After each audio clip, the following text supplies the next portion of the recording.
Shortly after finishing his work on the set of Lolita, Jeremy Irons made a promise. If Adrian Lyne's film was denied a British cinema release, he would leave the country. It sounds dramatic, but there's actually a pattern here. Stanley Kubrick left America in the early 1960s after censorship fucked up his version of Lolita.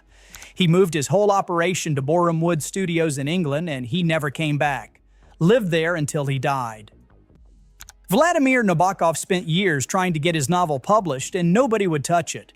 It finally came out through a tiny publishing house in Paris in 1955 because no American publisher had the nerve. 4 years later, Nabokov moved to Switzerland and never returned either. Now, it wasn't the 80s video Nasty Panic anymore, and Lolita did eventually get into UK theaters.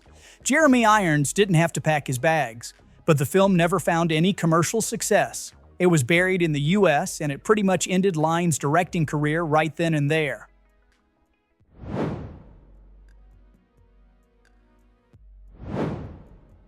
To understand how this happened, you need to know who Adrian Lyne was before Lolita. In the early 90s, he was one of the hottest directors in Hollywood. Flashdance came out in 1983, and it was a massive hit for the Bruckheimer and Simpson producing duo. Then came Fatal Attraction, which made over $300 million worldwide and got 6 Oscar nominations, including Best Picture.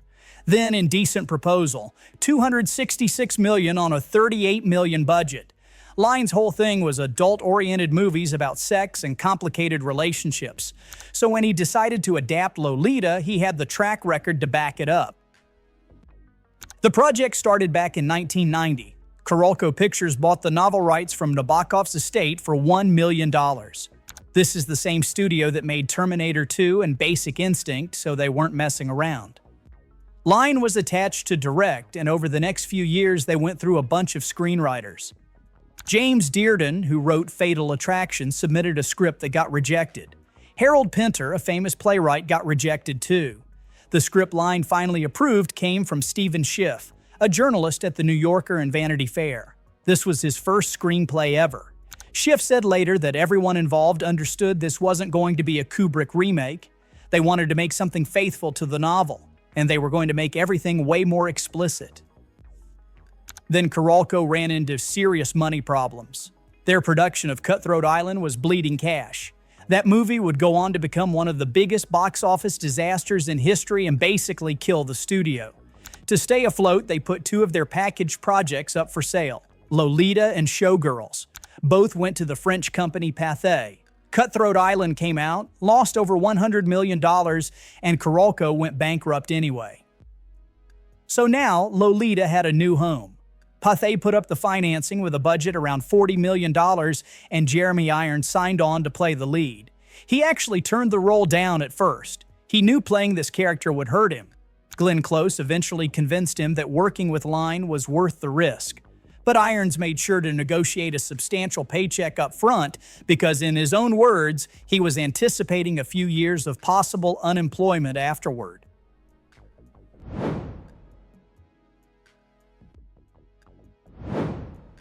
In 1996, right in the middle of post-production, Congress passed a new law to protect children from exploitation online. The law was mostly aimed at the internet. The problem was the language. It banned visual depictions of what appeared to be a minor in explicit situations. Didn't matter if no actual minor was involved. Didn't matter if you used a body double. If it looked like it could be a minor, it was potentially illegal. Lolita had already gotten an R rating from the MPAA, so technically they weren't breaking any laws. But technically wasn't good enough for Pathé's lawyers. Lyne talked about what happened next. Halfway through the cutting, there was this new law. I then had to sit with a lawyer for 6 weeks in the editing room with him examining the legality of what I had. They pulled footage that had been filmed with a body double. They cut entire sequences. By the time they had a version the lawyers would sign off on, the budget had gone from $40 million to around $58 million. The Supreme Court eventually struck that law down as unconstitutionally broad. But that happened years later and didn't help Lyne at all.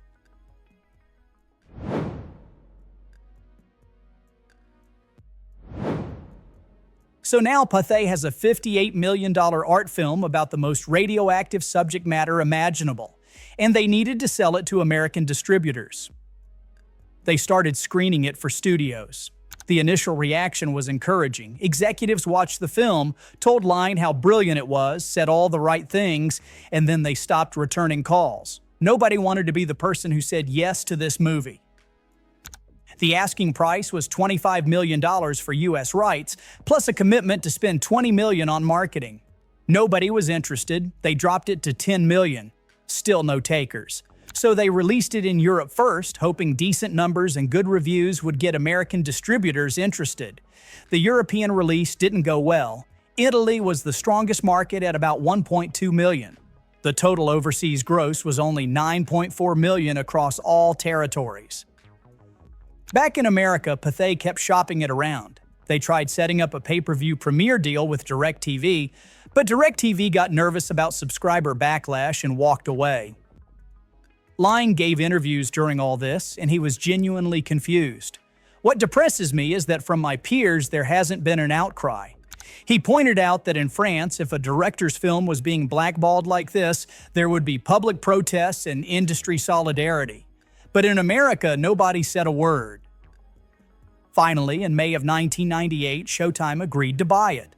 This was almost a full year after it had premiered at the San Sebastian Film Festival. Showtime paid $4 million. So basically, they spent $58 million making it, wanted $25 for U.S. distribution, and ended up selling it to a cable channel for $4.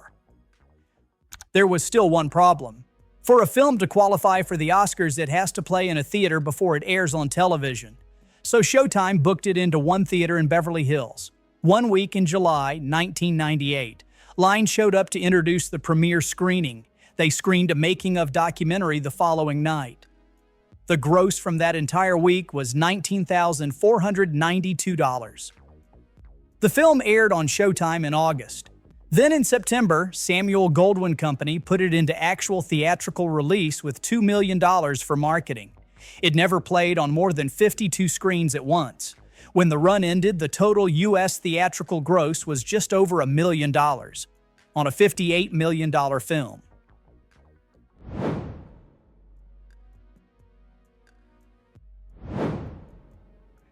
Showtime held the U.S. distribution rights for 5 years. When those rights expired in 2003, nobody picked them up. The film hasn't been on American TV or home video ever since. Jeremy Irons was right to negotiate that paycheck. His career survived. He kept working, even won an Emmy. But years later, he admitted he was surprised and disappointed to discover that society hadn't progressed as much as he'd hoped. I felt that we were in a society confident enough of itself to be able to see a picture which was more accurate to the book than the 1960s attempt where Kubrick had his hands tied. I thought that we had got beyond that, and I was very surprised and disappointed to discover that we haven't. The film has found a small cult following over the years. Quentin Tarantino called it a masterpiece. He also called Kubrick's version fraudulent, so there's that. Basically, he said the idea that you can adapt Lolita without a single disturbing image is crazy and a scam. Adrian Lyne still considers Lolita his best work. I worked really hard on it. I loved the novel, and I knew that everybody would dump on me because of Kubrick's version, but his movie really was nothing about the novel. I just wanted to do a movie that reflected it, and I'm proud of it. None of that changed the outcome. Lyne's career is dead. In the 27 years since Lolita, he has directed exactly 2 more movies, Unfaithful in 2002 and Deep Water in 2022. Both flopped.